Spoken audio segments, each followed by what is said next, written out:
À vous, chers chrétiens du diocèse, chers frères et sœurs et chers amis de l'Église catholique en Haute-Garonne, je souhaite une très bonne année 2024, une année qui s'ouvre devant nous. Rien n'est écrit encore au cours de cette année, c'est comme une page blanche, donc elle ouvre sur un avenir. Et l'avenir, justement, n'est pas écrit d'avance et nous n'attendons pas cette année comme une réalité qui va nous tomber dessus,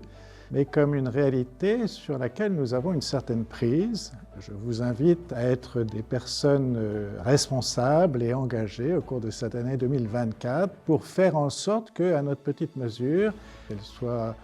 une année de fraternité, une année de rencontre, une année où nous allons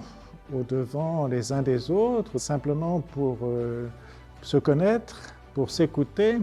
et aussi peut-être pour témoigner de la chance que nous avons de connaître le Christ et donc de l'accueillir dans notre vie et de nous laisser transformer par lui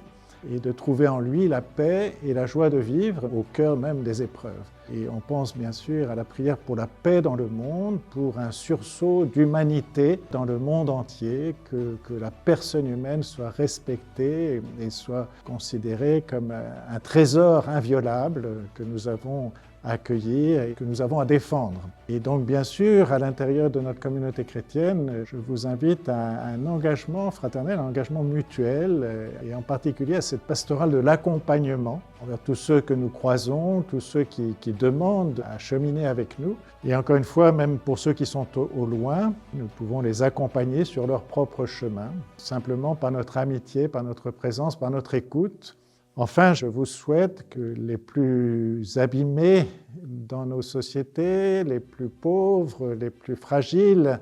se sentent chez eux dans nos communautés chrétiennes. C'est leur maison, comme c'est la nôtre, et je souhaite que nous faisions un peu plus de place pour les personnes les plus fragiles d'entre nous. Tout ce que nous faisons à notre petite mesure, les petits actes d'amour que nous pouvons faire, tout cela peut permettre un monde meilleur, qu'il soit toujours plus humain et que les guerres cessent pour que s'établissent de vrais dialogues, de vrais échanges et de vrais partages de richesses. Merci donc aux uns et aux autres et je vous souhaite encore une fois une très bonne et joyeuse année 2024.